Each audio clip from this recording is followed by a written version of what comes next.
Hello, everyone, and welcome to episode 129 of the Ortho Eval Pal podcast show. I'm your host, Paul Marquis, and today we are going to be doing part 2 of our blood flow restriction training podcast. And as luck would have it, I have Miss Susie Lachowski with me again this week. And I want to thank you, Susie, for being on the show.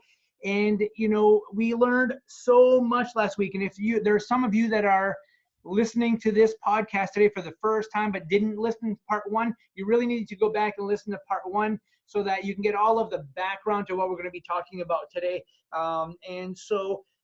Susie, thank you so much for being here with me today. Yeah, thanks, Paul. I'm happy to be back and continue talking to you about all of this fun blood flow restriction stuff. Yeah, this is awesome. I really am passionate about this. I really enjoy, using blood flow restriction with my patients. And last week we talked about physiology, we talked about the history of blood flow restriction, and a bunch more. Today we're going to be talking about different applications, what it feels like. We're going to talk about some indications, contraindications, and if you stay with us through to the end of the show, we may have a little bonus for you.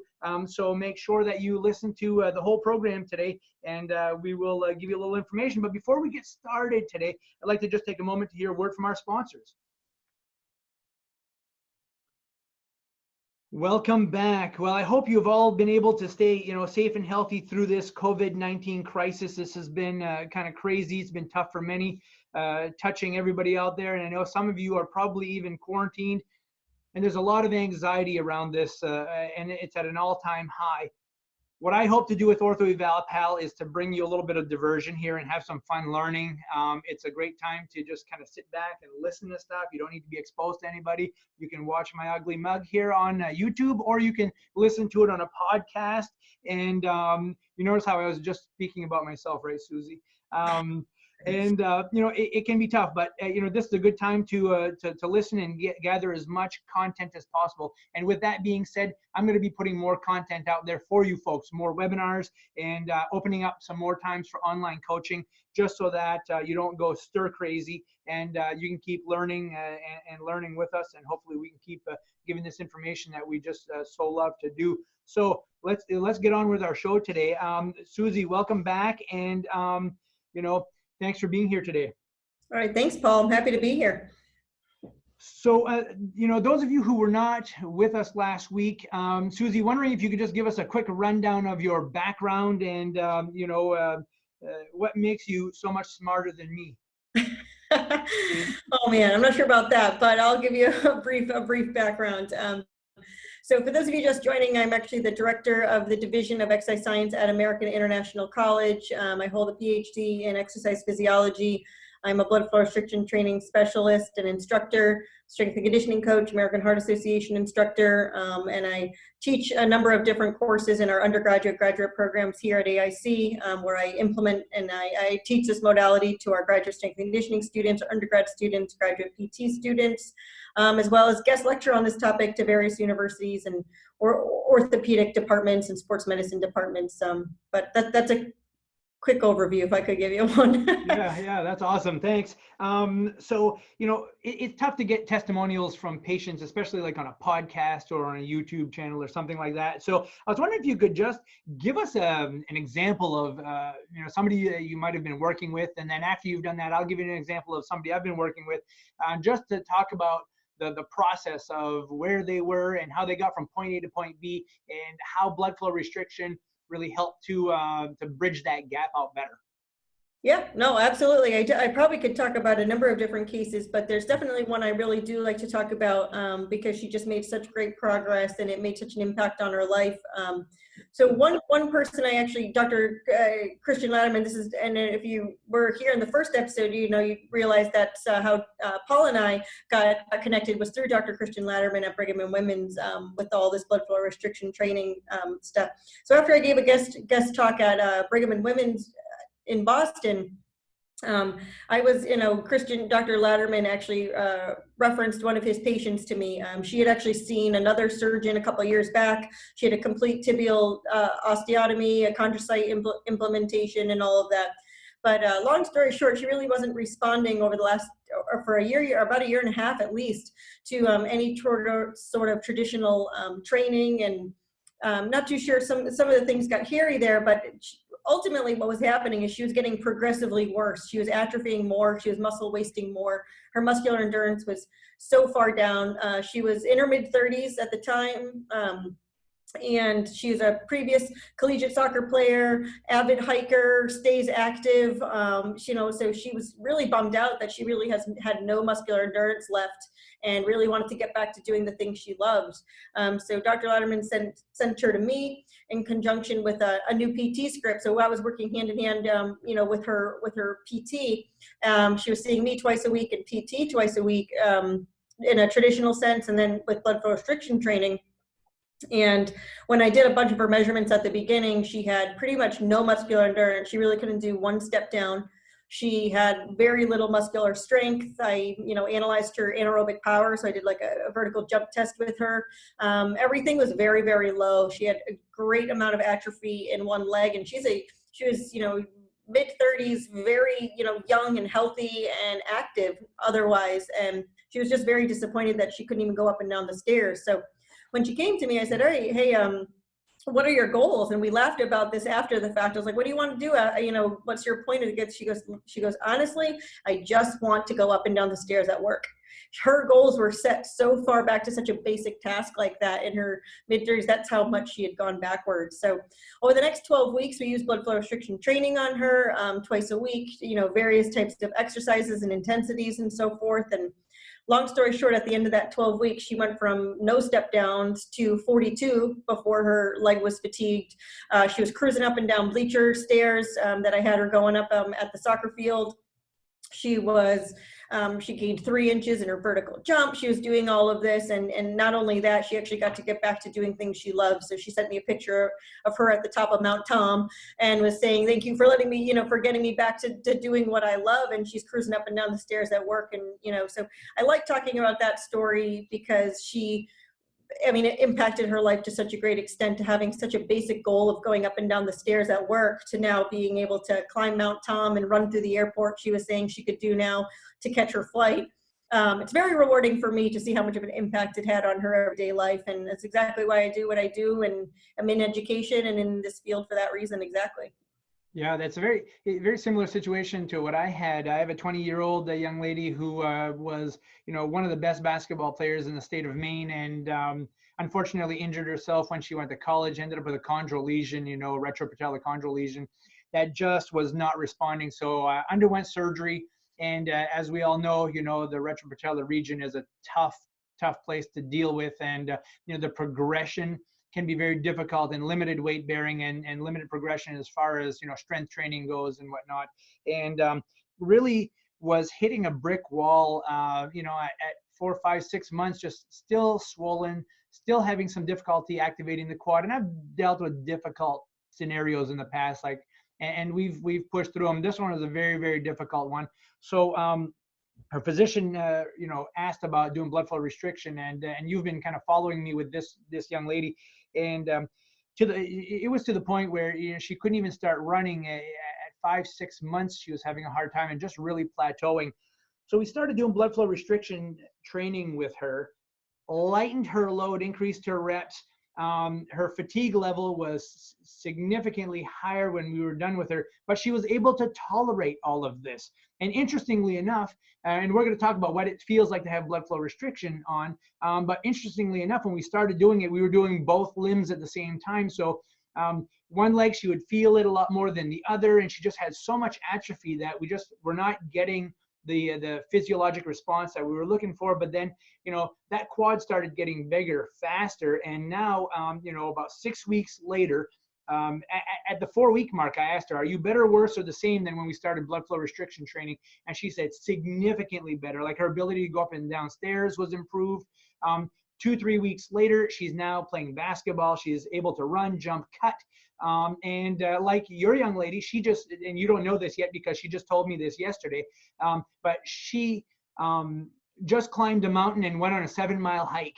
And I said, so how often during that hike did you feel your knee, or you were aware of your knee? She goes, I wasn't aware of my knee at all. I was more aware of the ice under my feet and negotiating, you know, where I was standing and walking, but never at one point did I have pain where I had to limit how I was doing what I was doing. So it's really I've seen this huge acceleration in her strength, her ability to accelerate and decelerate and tolerate higher level exercise now since we started doing the blood flow restriction. And really, it's been like the one factor. Like, she didn't start taking medication. Her swelling actually decreased once we started doing the blood flow restriction training. So a very interesting story, rewarding, and this young lady is very happy now. And I've had several other patients that we've been doing it with, and it's easy to do. And you can do it, on multiple limbs if you want to get more of a metabolic response. That's a nice thing about the Be Strong system, is that you can do it on the arms and legs at the same time just to get a better metabolic response. So that's what we've been doing with her, and it's been great. So let's go on. Susie, when people receive blood flow restriction training, what should they feel? What should they physically feel? Like I've seen people get done with a very simple program, like in 20, 25 minutes. And I know this because you put me through this in your training class, and I had to drive home 6 hours after that. And I felt like a noodle. I could barely drive. But I see my patients, huffing and puffing, and they were doing like double-legged calf raises with no weight. Right. Why is that? And what is it that people feel? Right. That's a great question, because, as much as when we talked about in the first episode of how we're using such low loads and such low intensities, you're like, oh, that's going to be cake. But don't forget, we're altering that variable of altering blood flow patterns. So we're restricting the amount of nutrients coming to the area.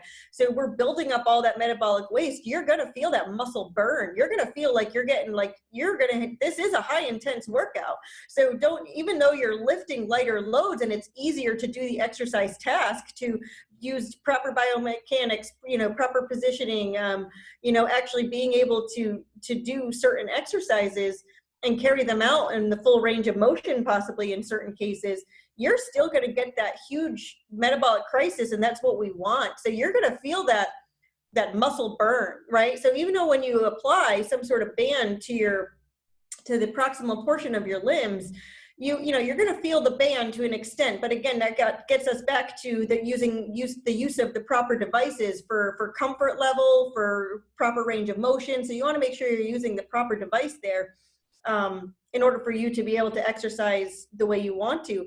But yeah, you will definitely be feeling, as you keep exercising, you're going to get all this metabolic waste building up, and that's where you feel that muscle burn. You're going to feel like you're going to be huffing and puffing, where I've like you just said, I had some students, who lift big time weights, bodybuilders, coming in and saying, I'm going to do this, I'm going to do that. And I said, go for it. And then even my fiance, he can lift pretty decent amount of weight. And then he's struggling with his 5-pound bicep curls. And he's like, this is humiliating, and it's actually kind of funny, but he loves it. He's like, this is insane, to someone who's never heard of this before. And when I've got to do it with them, he's like, I can't even believe this. This is pathetic. We don't even need anything higher than 10 pounds at the house anymore, type of thing, so to speak. So it definitely feels like a high intense workout. But again, don't forget, we don't want to lift heavy weights as well as using the blood flow restriction, because the goal is not to induce that high amount of muscular damage. So even though you will be sore after the fact, and you'll feel all that metabolic waste building up, the whole point is to not get all of that muscle damage that would normally occur. Yeah, that's awesome. And it's great for, those folks who just can't put a lot of weight on a joint, or, you just can't contract really hard. It works really well. You feel like you've gotten a good workout, and you've not stressed your body too much. Can we talk a little bit about some of the different applications? Like, give me some examples of who can be using this. Like if you're like a power lifter, and you're trying to maximize your amount of lift, is this going to be helpful for you? Or, who should be using this? Who can use this? So that's again, another question that I get all the time is, we've talked about it a little bit, but this is a great universal modality that can be used for a multitude of populations and in a number of different settings, all the way from someone in the rehabilitation setting who wants to increase their strength and muscular endurance to get back to be competitive on the soccer field, all the way to grandma who wants to improve her balance and functional daily tasks to increase muscular strength and endurance that way. Think of that population, and how important is function and maintaining your quality of life and your independence. That's huge. As well as someone who just wants to improve their fitness in general, all the way to an elite athlete to implement this into programming of their traditional program, their traditional weightlifting or their traditional exercise regimen.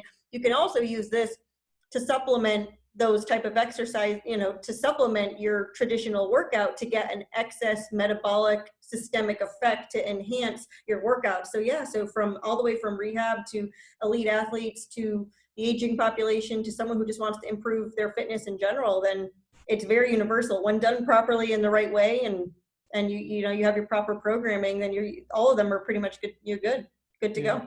Yeah, awesome. Now I know a lot of people have this question here, and if I don't ask it, I'm sure we're going to get questions about it after the show. But as far as reimbursement goes, I know a lot of physical therapists, PT assistants, occupational therapists listen to the show. As far as reimbursement goes, there are a lot of modalities, a lot of new modalities out there where the reimbursement is just not there. I mean, we're not getting paid for a lot of the things that we do. But talk to me about the reimbursement on blood flow restriction training. So for the most part, as of right now, it could change in the future within your field specifically, but this is, blood flow restriction training is considered a exercise modality. So this would be billed under TheraX if you were going to be using it in a rehab situation. So for the most part, for an example, governing bodies such as the FDA don't comment on the use of exercise modalities, so to speak, such as treadmills, free weights, different type of elastic bands, and so forth. They just really don't have a comment, or they don't really regulate those for what's being used in those types of settings. So utilizing the proper blood flow restriction training band is actually, those bands are considered an exercise modality. So you would just be billing under TheraX at that point, and not having to worry about that other stuff you were just mentioning. Again, that could change in the future, but as of right now, that's what it is. Okay, great. Yeah, and I know we've been using it with therapeutic activities, like walking lunges and, functional squats and those types of things with patients. And so using it as a therapeutic activity and or a TheraX, you really, you can do either one, and it's just a great adjunctive tool that you can add to the toolbox. And to be honest with you, I think it's been one of the most beneficial for us, because it's quick and easy to apply. As you get good with it, patients can even help get themselves strapped up, and then you get them up to the right pressure. And there's so much more to learn as far as like how much pressure for each limb, for the different size bands and all that, but that's so easy to learn once you get a system, and there's some standards that go with that. So we're not going to talk about that in the show today, but I was just wondering, Susie, is there anything else that you want to add to today's show in regards to blood flow restriction? Like, we're taking a 7 to 8 hour lecture, we're condensing this into a half hour to 3/4 hour show. Is there anything that I missed that you think that our listeners would need to know? A great question is going to be, is there any absolute contraindications or precautions utilizing this modality? When applied correctly and safely, like I keep saying, that's kind of a theme. Most individuals and populations can benefit from this exercise training stimulus and modality, right? So, but some absolute contraindications include things like sickle cell anemia, right? Someone with sickle cell anemia, we should not be applying any sort of altering blood flow patterns with them. Someone with an uncontrolled or uncontrolled DVT, an uncontrolled hypertension. Within emergency situations, someone who has a high fever, you shouldn't be applying this to them at that point in time. Pregnancy is on there as a contraindication as well, only because it's not as well researched right now. So that's kind of a field that, so that's kind of on there. And then we may laugh, but some things, common sense, you shouldn't be applying this while operating like heavy machinery, or when you're, really, really sick or something like that. Those kind of things you would think are common sense. If someone has a open wound or an open fracture, you're not going to apply blood flow restriction training to that specific limb as it, at that exact time. But piggybacking off of that, let's give an example, and I get this question all the time too. Now, let's say, for example, someone had elbow surgery or arm surgery, and they needed to stabilize their joint, right? And they can't move it for X amount of time for healing purposes and for all surgical purposes, all of that, right? So someone will say, I can't apply blood flow restriction to this client or this patient, correct? Well, the answer is yes and no. The answer no being you should not be applying the band to the affected limb that is stabilized, right? Because common sense, again, you're stabilizing it, you want it to heal. However, if done safely and properly, there's no saying that you can't apply blood flow restriction training. Let's say, well, again, we're talking about an elbow surgery and it needed to be, or shoulder needed to be stabilized. You could apply it to your lower limbs. Why not be able to do a really good leg workout or a lower limb or core workout while being properly stabilized? Because again, if we remember from talking about the physiology of it, the whole point is to create that metabolic crisis in your local muscles, but then it's going to cause this whole systemic effect where we're releasing all of those wonderful anabolic growth hormones, IGF-1 and all that, that's going to help build and repair those tissues. So just because your right shoulder, just say, is stabilized, why not work out the other 3 limbs or your other 2, or your other limbs that you could and get a whole systemic benefit? Because just because that right arm per se is not working out, it's still going to get the benefit of having that systemic response. So you actually may see a decrease in the rate of atrophy at that point in time. Working out your legs, it may actually help out your right shoulder. For example, we did this also, I've done this with someone with post-knee surgery. Immediately post-knee surgery, had to be stabilized, couldn't move, but arms were fine. So got a really good arm workout, metabolic workout, and really at a high, and pretty much felt this high intensity exercise by doing some arm movements that were safe.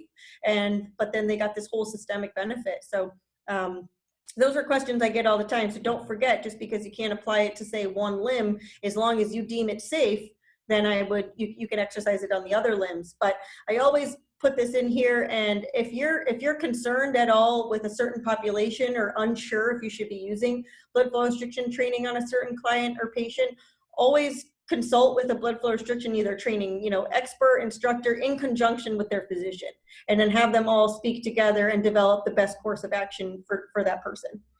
Yeah, I think educating everybody in the loop is going to be very important. I think it's going to be hard to perform blood flow restriction training on a patient, and if the physician is not on board and doesn't understand how it works. I'm sure that getting a little education out there is going to be very important as this continues to grow because of the positive effects that we're seeing from it.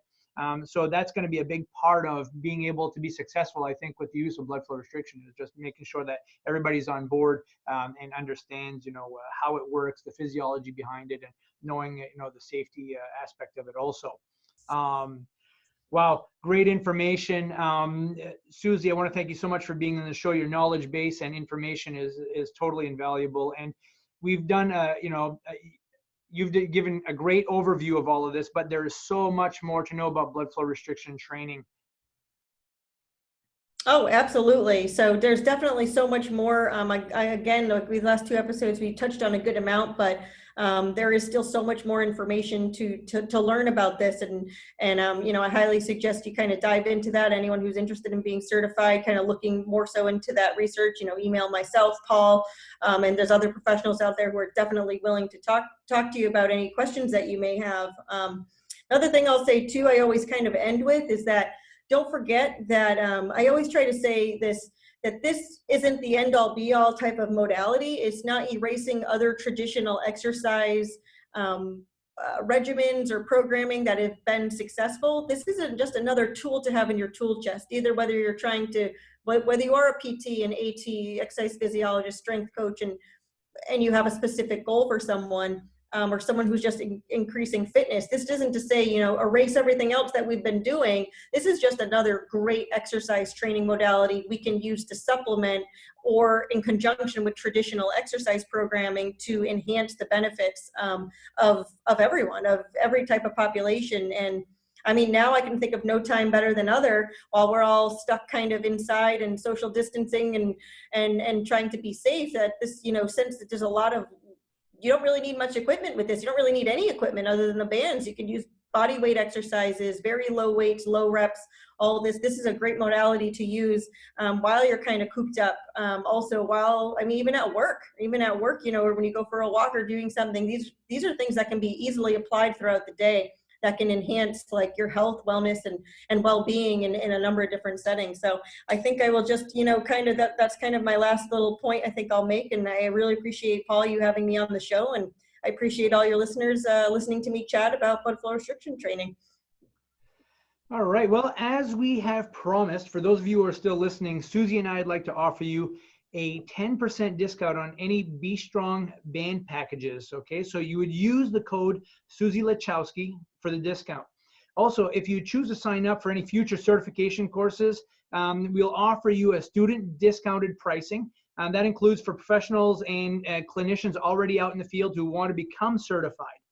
So just reference the same code, Susie Lachowski, and mention that you heard it on the podcast when signing up for any upcoming courses.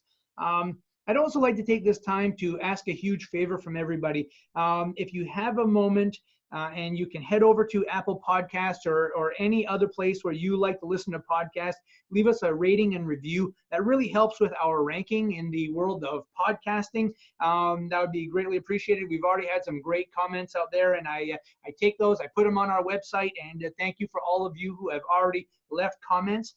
I'm going to be posting these last 2 episodes on our YouTube channel also. And so if you want to watch us instead of listen to us, you can catch us there. Make sure you check the links in our show notes. We're going to have a lot of information about all this stuff, about how to get in touch with Susie, myself, how to get to our website, and how to connect for certification courses and or to get your hands on some Be Strong bands. So folks, thank you so much for listening, and have a great, safe week. And please make sure you check on your neighbors and be kind to them. And I hope you take care and have a great week. See ya.